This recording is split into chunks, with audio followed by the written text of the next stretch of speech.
कैसे हैं आप सभी लोग। एक बार फिर से स्वागत है आपका हमारे YouTube channel study with Yogesh में। आपके लिए आज जो वीडियो है वो टाइम थोड़ा सा अलग हो गया है क्योंकि सुबह थोड़ी सी टेक्निकल क्या लाइट वगैरह का इश्यू था, तो आप लोगों के लिए आज सुबह वीडियो नहीं आ पाई और आज आनी थी हिंदी की वीडियो और इसी वजह से आपकी हिंदी की वीडियो भी नहीं आ पाई क्योंकि जो अभी वीडियो बन रही है मेरा लंच टाइम है और उस पर मैं आके वीडियो आप लोगों के लिए बना रहा हूँ।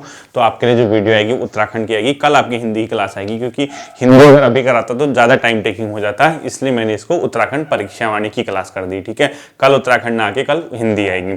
तो आप लोग जो पढ़ रहे थे परीक्षा वाणी में, मैंने आपको बताया था कि हम लोग प्रमुख व्यक्तित्व वाला चैप्टर देख रहे हैं और ये कोई मैं पढ़ा नहीं रहा हूँ, ये जो किताब में लिखा है वो आपको बता रहा हूँ क्या क्या आपको पढ़ना है, क्या क्या इंपॉर्टेंट है और क्या क्या अनावश्यक चीजें इसमें दी हुई है, आप लोग ये देखना। तो आप लोग 275 के समथिंग होगा जो हम प्रमुख व्यक्तित्व वाला चैप्टर देख रहे हैं। आप लोग ध्यान देना, प्रमुख व्यक्तित्व वाला चैप्टर देख रहे हैं उत्तराखंड परीक्षा वाणी का। उसमें पेज नंबर लगभग 275 के समथिंग आपकी बुक में होगी। उसमें आज बनता है प्रमुख सामाजिक कार्यकर्ता एवं पर्यावरण प्रेमी। ठीक है, यानी आपको उत्तराखंड में ऐसे व्यक्तियों के बारे में पता करना है जो या तो सोशल वर्कर हैं, यानी जिसको बोलते हैं सामाजिक कार्यकर्ता। ठीक है, सोशल वर्कर कार्यकर्ता, या आपका ये क्या बनेंगे दूसरा पर्यावरण प्रेमी, यानी पर्यावरण विद एनवायरनमेंट से संबंधित जो होते हैं उनके बारे में। अब सबसे पहला फैक्ट आपको ये पता होना चाहिए कि जो भी मैं नाम बताऊं वो किस चीज से संबंधित है। अगर कभी कभी क्वेश्चन पूछता है ना, मैच करने को पूछता है कि इनका संबंध किस चीज से है उत्तराखंड में, तो पहला जो इसमें नाम आता है वो लिख लीजिए, आचार्य श्रीराम शर्मा। पहला जो इसने नाम दिया है आचार्य श्रीराम शर्मा जी का। ठीक है, आपको जैसे भी आप लोग चाहें तो आप नोट करिए, नोट्स बनाइए या बुक में ही टिक कीजिए, लेकिन आपको रिकॉल रहना चाहिए, रिमाइंड रहना चाहिए आपका। आचार्य श्रीराम शर्मा, आप इसके बारे में क्या देखो, एक तो इनका जन्म मथुरा में हुआ, नहीं पढ़ना। इन्होंने अपने जीवन का अधिकांश समय गायत्री साधना में उत्तराखंड में व्यतीत किया, कुछ नहीं पढ़ना है। वसुधैव कुटुंबकम की धारणा को साकार करते हुए उन्होंने हरिद्वार के उत्तर ही कुछ गंगा के तट पर गायत्री शक्तिपीठ के रूप में शांति कुंज की स्थापना की। इनके बारे में यही क्वेश्चन याद रखना है कि शांति कुंज की स्थापना किसने की, शांति कुंज की स्थापना किसने की। ठीक है, शांति कुंज की स्थापना किसने की, क्वेश्चन यही पूछा जाता है आपसे, वो किसने की अपने आप में श्री राम शर्मा। और शांति कुंज की स्थापना कहाँ पे की गई है, हरिद्वार में। ये फैक्ट आपको याद रखना। चाहो तो शांति कुंज की स्थापना कब की गई है इंटरनेट वगैरह में सर्च कर देना, आप लोग अपने स्तर से इसको देख लेना, मैं सिर्फ परीक्षा वाणी की बुक पढ़ा रहा हूँ। ठीक है, तो शांति कुंज की स्थापना किसने की थी, श्री राम शर्मा ने। कहाँ पे की थी, हरिद्वार में। यही आपको फैक्टर रखना है। दूसरा इसने नाम दिया है जयानंद भारती। क्या दिया है, जयानंद भारती जी का। ठीक है, इनके बारे में आपको थोड़ा सा ये ध्यान रखना होगा कि इनका जो जन्म है वो किस जिले से संबंधित है, तो पौड़ी से संबंधित है, ये ध्यान रखना है। ठीक है, इनका मतलब क्योंकि ये थोड़ा पर्सनैलिटी जो थी इनकी, मतलब थोड़ा फेमस थे यहाँ पे। 1881 में इनका जन्म पौड़ी जिले में हुआ था, ये आपको ध्यान में रखना है।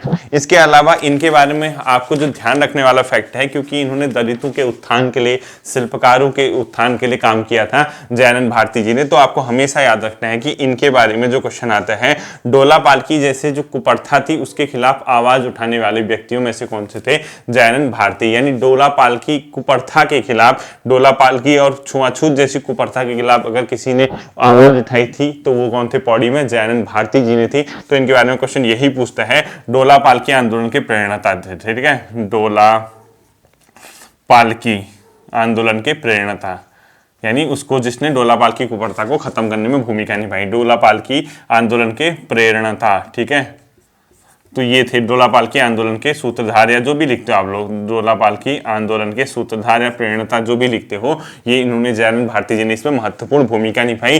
साथ ही साथ ऊपर इसने एक फैक्ट दिया है, सत्यार्थ प्रकाश ने छुआछूत के प्रति इनके आंखें खोल दी। सत्यार्थ प्रकाश पुस्तक किसने लिखी है, ध्यान रखना है, वो है स्वामी दयानंद सरस्वती जी का। ठीक है, यहाँ पे नहीं लिखा है, ये जीएस का क्वेश्चन आता है आपका कि जो सत्यार्थ प्रकाश नामक पुस्तक है, सत्यार्थ प्रकाश, ये किसकी है, स्वामी दयानंद सरस्वती की। ये क्वेश्चन ऐसे याद रखना है। ठीक है, स्वामी दयानंद सरस्वती जी की है, स्वामी दयानंद सरस्वती। कौन सी, सत्यार्थ प्रकाश नामक पुस्तक किसने लिखी है, स्वामी दयानंद सरस्वती ने। बाकी इन्होंने डोला पालकी आंदोलन को समाप्त करने में महत्वपूर्ण भूमिका निभाई। बाद में इसमें इतने का निधन हो गया, वो कुछ नहीं पढ़ना। अगला आता है आपका मुंशी हरिप्रसाद टमटा। इनके बारे में भी क्वेश्चन आपको पेपर में देखने को मिलता है। एक तो मुंशी हरिप्रसाद टमटा जी ने भी दलितों के उत्थान के लिए काम किया, उनको समाज की मुख्य धारा में जोड़ने पे काम किया, छुआछूत के खिलाफ उन्होंने भी उठाई थी। तो मुंशी हरिप्रसाद टमटा थर्ड है। इनके बारे में आपको क्या क्या फैक्ट देखने हैं, देखो, मुंशी हरिप्रसाद टमटा। ठीक है, हरि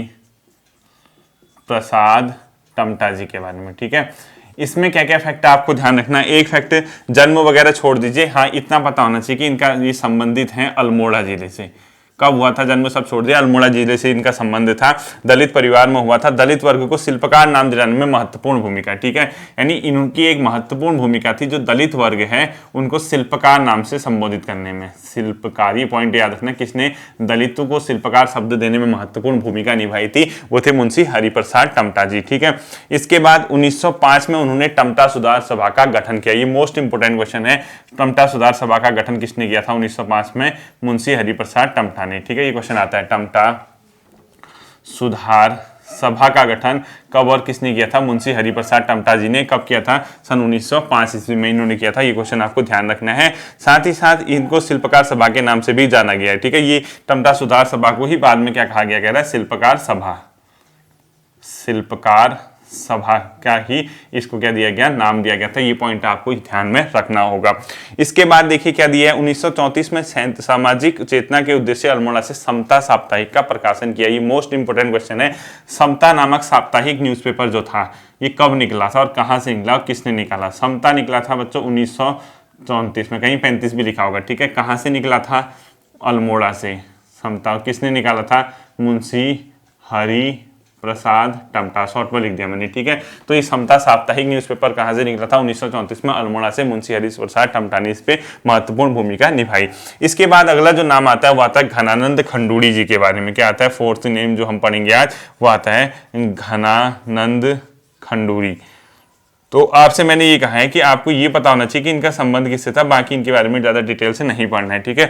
दानवीर समाज सेवी चोटी के वन व्यवसायी श्री खंडूड़ी का जन्म 1882 में गढ़वाल में हुआ था। इन्होंने अपने धन से पाठशालाएं खोलकर गढ़वालियों को विद्याध्ययन करने, व्यवसाय आरंभ करने में और सम्मानपूर्वक आजीविका कमाने में अनोखा योगदान दिया, ठीक है। आपको ये पता होना चाहिए कि घनानंद खंडूड़ी जी भी क्या थे, समाज सेवी थे, ठीक है, समाज सेवी थे तथा इनका शिक्षा के क्षेत्र में यानी लोगों को शिक्षा देने में महत्वपूर्ण योगदान था, ठीक है। शिक्षा के क्षेत्र में क्या था, महत्वपूर्ण योगदान था, महत्वपूर्ण योगदान इन्होंने निभाया। बाकी कुछ भी नहीं इसके इनके बारे में ऐसे ज्यादा देखना है, ठीक है। अगला देखिए 1920 में इन्हें राय बहादुर सम्मान से विभूषित किया गया। इनकी स्मृति में मसूरी में स्थापित घनानंद इंटर कॉलेज आज भी गरिमा का विषय है। कोई मसूरी में घनानंद इंटर कॉलेज होगा, जो मसूरी के आसपास के वो जानते होंगे, वो इन्हीं के नाम से बनाया बता रहा है। और इनको 1920 में राय बहादुर की उपाधि दी गई थी, ये देख लेना, ठीक है। 1920 में राय बहादुर इनको सम्मानित किया गया था इस सम्मान से। इनको घनानंद खंडूड़ी जी के बारे में, इनके बारे में इतना ही देखना है, ठीक है।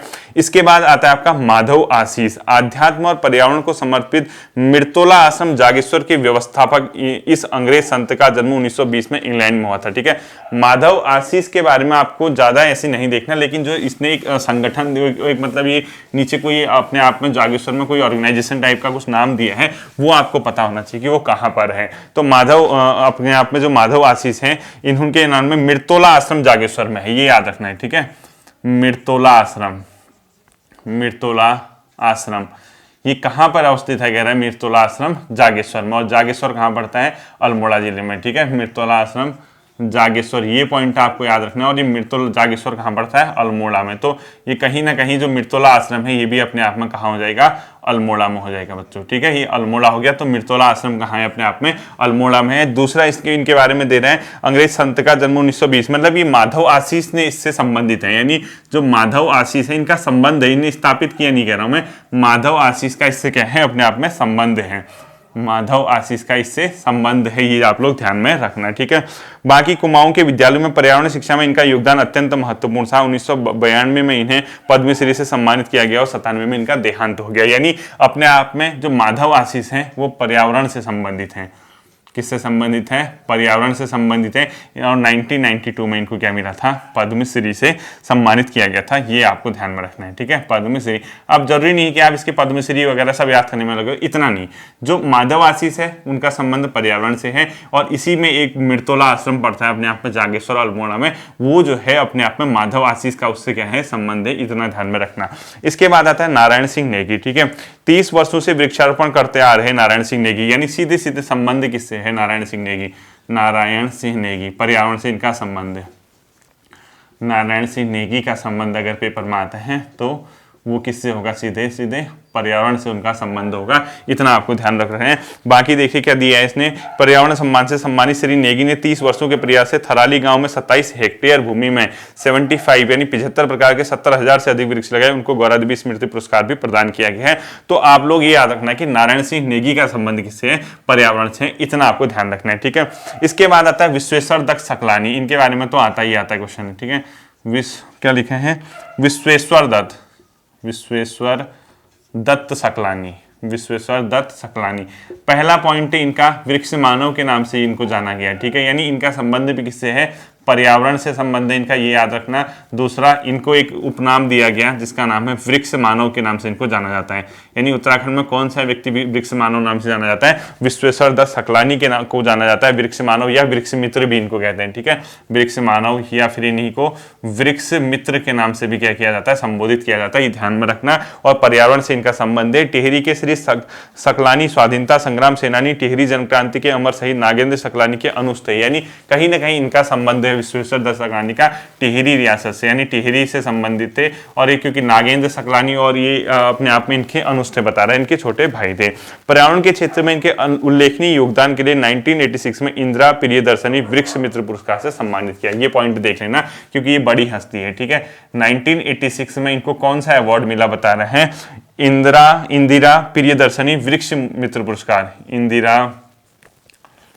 इंदिरा क्या लिखोगे, इंदिरा प्रियदर्शनी वृक्ष मित्र पुरस्कार, प्रियदर्शनी वृक्ष मित्र पुरस्कार। ये पॉइंट आपको इनके बारे में, वृक्ष मित्र पुरस्कार, ये क्या रखना है, इनके बारे में आपको ध्यान में रखना है। ठीक है, ये वाला पॉइंट याद रखना, 1986 में इनको ये वाला अवार्ड मिला।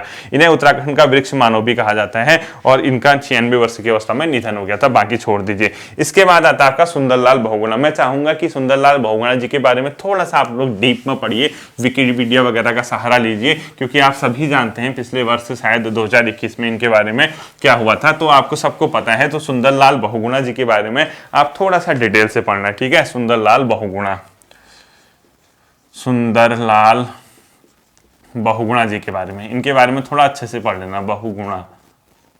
ठीक है, तो इनके बारे में क्या पढ़ोगे, बहुगुणा। इनका जन्म भी आपको याद रखना है कि इनका जन्म 1927 में हुआ था टिहरी में, क्योंकि ये बहुत बड़ी हस्ती अपने आप में है, तो इनका जन्म भी पढ़ना है आपको। 1927 में टिहरी में हुआ था।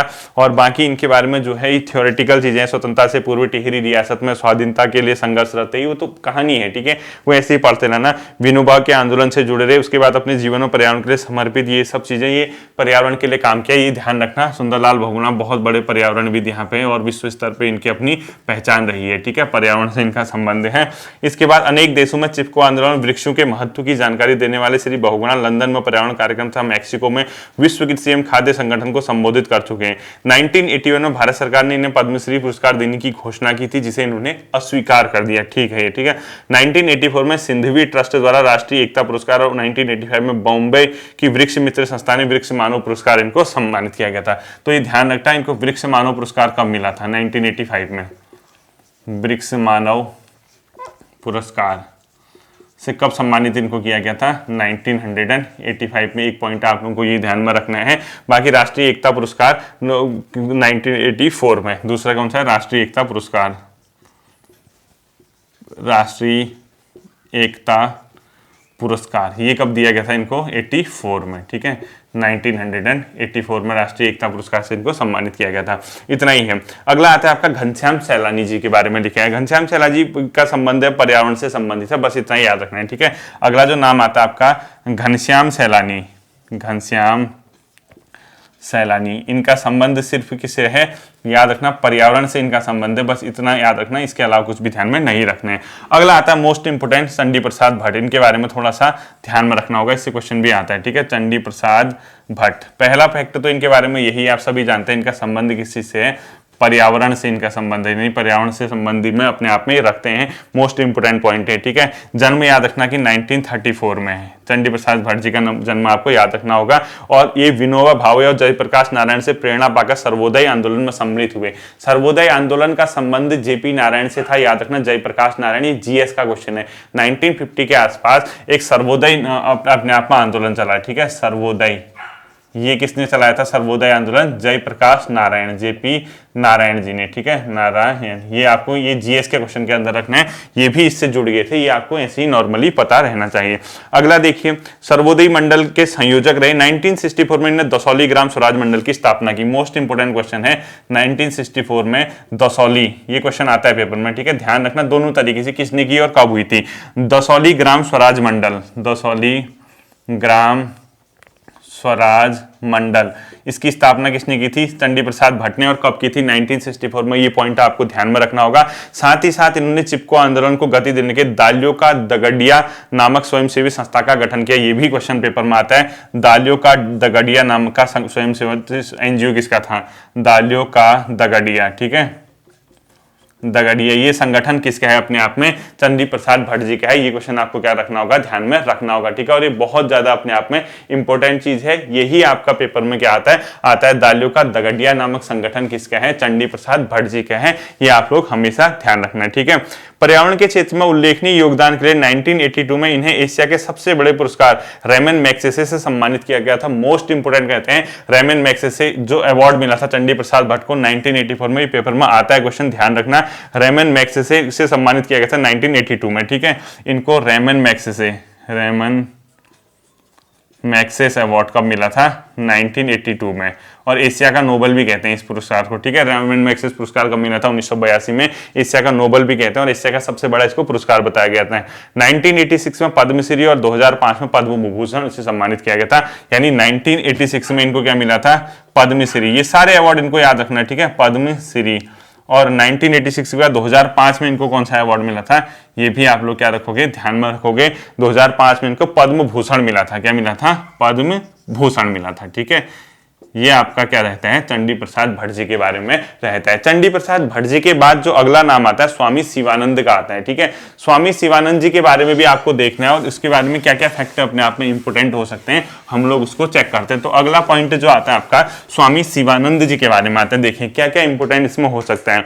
स्वामी शिवानंद के बारे में आपको एक ही पॉइंट याद रखना है, ऋषिकेश में द डिवाइन लाइफ सोसाइटी और इनने क्या किया? योग वेदांत फॉरेस्ट एकेडमी की स्थापना की। दो ही फैक्टर आपको शिवानंद के बारे में याद रखने हैं। एक तो लिखो स्वामी शिवानंद, इन्होंने क्या किया था? ऋषिकेश में the divine life society, the divine life society की स्थापना की थी ऋषिकेश में। और दूसरा लिखो, इन स्वामी शिवानंद जी ने दूसरा क्या था? योग वेदांत फॉरेस्ट एकेडमी, योग वेदांत फॉरेस्ट एकेडमी। यानी ये दोनों किसने किए थे? स्वामी शिवानंद ने। कहा? ऋषिकेश में।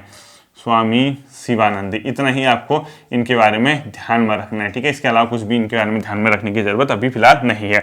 नेक्स्ट आता है आपका स्वामी राम, जो आप लोगों ने जॉली ग्रांट में ही सुना होगा नाम, स्वामी राम जो हिमालयन इंस्टीट्यूट ना, तो ये स्वामी राम के ही द्वारा मतलब इसके इन्हीं के नाम पे है वो। तो स्वामी राम जी के बारे में क्या फैक्ट आ सकता है आपका? योग वेदांत विज्ञान चिकित्सा मनोविज्ञान आध्यात्मिक शिक्षा, ये कुछ नहीं देखना है। इनको ये याद रखना है कि 1989 में हिमालयन इंस्टीट्यूट हॉस्पिटल ट्रस्ट की स्थापना की थी, ठीक है। ये ध्यान रखना, 1989 में हिमालयन हॉस्पिटल क्या है? Himalayan institute hospital trust, institute hospital trust, Himalayan institute hospital trust की स्थापना 1989 में दून में, जॉली ग्रांट में, ठीक है। दून, जॉली ग्रांट लिख लो ब्रैकेट में। जॉली ग्रांट काम पड़ता है देहरादून में, ठीक है। जॉली ग्रांट में इन्होंने किसकी स्थापना की थी? हॉस्पिटल इंस्टीट्यूट हिमालयन ट्रस्ट की स्थापना की थी। हिमालयन इंस्टीट्यूट हॉस्पिटल ट्रस्ट की ने स्थापना की। बाकी योग एंड फिलोसफी ये सब चीजों के बारे में आप लोग पढ़ते रहना, क्या है क्या नहीं है, ठीक है। इनकी एक बहुत फेमस पुस्तक है इंडियन म्यूजिक, ये पुस्तक भी लिख लीजिए। इंडियन म्यूजिक किसकी है? स्वामी राम की, ठीक है। इंडियन स्वामी राम जी की म्यूजिक, इंडियन म्यूजिक नामक प्रसिद्ध पुस्तक किसकी है? स्वामी राम जी की है। ये आपको ध्यान में रखना होगा। इसके बाद अगला आप लोग चेक करिए क्या है, देखिए। जो अगला आता है वो आता है आपका कल्याण सिंह रावत मैती, ठीक है। सतपाल महाराज भी लिखा है ऊपर, सतपाल महाराज जी यही हैं। अब इनके बारे में वर्तमान समय में क्योंकि क्वेश्चन आने के चांसेस तो नहीं है, ऐसे क्वेश्चन नहीं आता है पॉलिटिशियन वगैरह के बारे में, बहुत कम ही क्वेश्चन आपको देखने को मिलेंगे। हाँ, इनके आध्यात्मिक फील्ड से संबंधित है तो हो सकता है कि एक ऊपर लिखा है मानव उत्थान सेवा समिति के संस्थापक कौन थे? सतपाल महाराज, इतना याद रखना, ठीक है।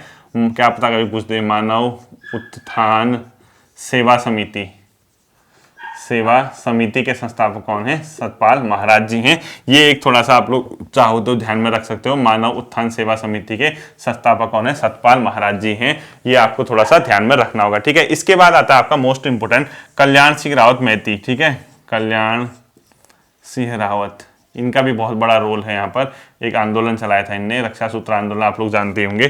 कल्याण सिंह रावत मैती, ठीक है, इनके बारे में थोड़ा सा आपको देखना होगा। इनका भी संबंध बच्चों है किससे, पर्यावरण से संबंधित है। 1974 में इन्होंने दुर्लभ वन्य प्राणियों की रक्षा एवं संवर्धन हेतु हिमालय वन्यजीव संस्थान की स्थापना की। एक याद रखना है, ठीक है, हिमालय वन्यजीव संस्थान, हिमालय वन्य जीव संस्थान, इसकी स्थापना किसने की अपने आप में, ये है कल्याण सिंह रावत जी ने की, ठीक है। एक पॉइंट ये याद रखना आपको। और कब की थी, 1974 में। और इनके बारे में क्वेश्चन आता है जो इनने मैती आंदोलन चलाया। दूसरा, मैती आंदोलन के प्रेरणा लिख लो, मैती आंदोलन के जनक, मैती अभी नीचे मिलेगा आपको, ठीक है, आंदोलन के जनक, मैती आंदोलन के जनक कौन है, अपने आप में कल्याण सिंह रावत, इनका उपनाम ही मैती लगा दिया जाता है। तो मैती आंदोलन के अपने आप में जनक हैं, इसको याद रखना आप लोग, ठीक है। बाकी देवभूमि श्यामा यात्रा, त्रिमूर्ति पद यात्रा, गढ़वाल तथा कुमाऊं विश्वविद्यालय के बीच रजत जयंती रथ यात्रा, गांव की ओर चलो पद यात्रा, लोकमाटी वृक्ष अभिषेक समारोह, राजगढ़ी आदि इन कार्यक्रमों में व्यापक जनसमर्थन मिला, वो छोड़ दीजिए। कारगिल में शहीद सैनिकों की स्मृति में जन सहयोग से शौर्यवन था मैती वन लगाए। राज्यात यात्रा 2000 के समय उत्तरांचल के 13 जनपदों की जागरूक महिलाओं को एक स्थान पर बुलाकर एक नंदा देवी स्मृति वन की स्थापना नौटी के समीप की, ठीक है। तो चाहे तो आप लोग इसको ध्यान में रख सकते हैं कि नंदा देवी स्मृति वन कहां है, नंदा देवी स्मृति वन, इसका संबंध किससे है, कल्याण सिंह रावत, और ये नौटी चमोली में है, ठीक है, नौटी गांव में, नौटी चमोली में। बाकी ऊपर का आप लोग स्किप कर देना।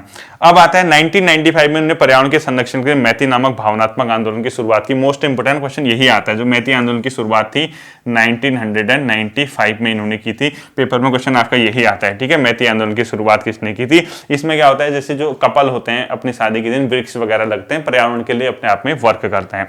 इसके बाद आता है अपने आप में स्वामी मनमथन, ठीक है। स्वामी मनमथन के बारे में 2 ही पॉइंट याद रखने हैं। एक तो ये याद रखना है कि चंद्रबदनी देवी मंदिर पर पशु बलि प्रथा को समाप्त करने में इनका बहुत बड़ा क्या था, योगदान था। तो स्वामी मनमथन के बारे में देख लीजिए, स्वामी मनमथन, ठीक है।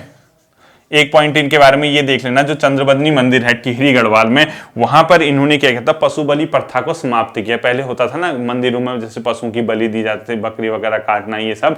तो जो स्वामी मनमथन जी हैं, इन्होंने चंद्रबली मंदिर जो है वहां पर पशु बलि प्रथा को समाप्त करने में महत्वपूर्ण भूमिका निभाई। एक पॉइंट आपको याद रखना है, ठीक है। और साथ ही साथ इन्होंने श्री भुवनेश्वरी महिला आश्रम स्थापित किया था टिहरी गढ़वाल 1977 में अंजनी सैण में। ये क्वेश्चन मोस्ट इंपोर्टेंट है, किसने 1977 में अंजलि सैण में श्री भुवनेश्वरी महिला आश्रम की स्थापना की। मोस्ट इंपोर्टेंट है, किसने 1977 में टिहरी के अंजनी सैण में श्री भुवनेश्वरी महिला आश्रम की स्थापना की। फिर सुन लो, किसने 1977 में टिहरी के अंजनी सैण में महिला भुवनेश्वरी आश्रम की स्थापना की। 1977 में इन्होंने अंजनी सैण, दोनों पॉइंट भी याद रखना कहां पे की गई थी, क्या है, अंजनी सैण में कौन सी महिला भुवनेश्वरी आश्रम की स्थापना की थी, ठीक है। ये पॉइंट आपको ध्यान रखना है, श्री भुवनेश्वरी महिला आश्रम क्या किया था, उन्होंने स्थापित किया था, ये याद रखना। अगला आता है आपका अवधेश कौशल। 2 ही बचे हैं, 2 मिनट की वीडियो है आप लोगों की, आपके पास क्या हो जाएगा, एंड हो जाएगा। अवधेश कौशल जी हैं, इनका संबंध भी किया पर्यावरण से संबंधित है, खनन को इन्होंने रोका था। तो सिंपल सी बात है, अवधेश कौशल का संबंध लिख लो। अवधेश कौशल ने किस पे काम किया है, पर्यावरण संरक्षण पे। किस पर काम किया इन्होंने, पर्यावरण के संरक्षण पे इन्होंने अपना काम किया हुआ है, ठीक है, अवधेश कौशल। और जो इसके बाद अगला है सुरेश भाई, छोड़ दीजिए सुरेश भाई वगैरह से, ऐसे क्वेश्चन नहीं आते, ऐसे पढ़ लेना आप लोग। डॉक्टर पीताम्बर अवस्थी, लास्ट आपका आज का बचता है, डॉक्टर पीताम्बर अवस्थी। कुछ नहीं है, एक ही इन्होंने जिंदगी जरूरी है, काफी चर्चित पुस्तक रही इनकी नशा मुक्ति के लिए। इतना ही आपका आज की क्लास में है, तो लिख लीजिए आप लोग, जिंदगी जरूरी है पुस्तक का संबंध किससे है, अवस्थी जी से, ठीक है। लास्ट पॉइंट है, जिंदगी जरूरी है, बस इतना ही आपको इस आज की क्लास में देखना है, ठीक है। जिंदगी जरूरी है, ये किसकी है, ये अवस्थी जी की है, इतना ही आपको याद रखना है। नशा मुक्ति के खिलाफ इन्होंने क्या उठाया था, आवाज उठाया था। क्योंकि हिंदी की क्लास आनी थी, मैंने बता दिया कि क्यों नहीं आ सकी, और ये तो मतलब आपका दिन स्किप ना हो, इसलिए लंच टाइम पे आपके लिए वीडियो बन गई है। कुछ नहीं से तो कुछ सीखना ही बेहतर होता है। फिर मिलते हैं आपके साथ अगले सेशन पे, अपना ध्यान रखिए, थैंक यू।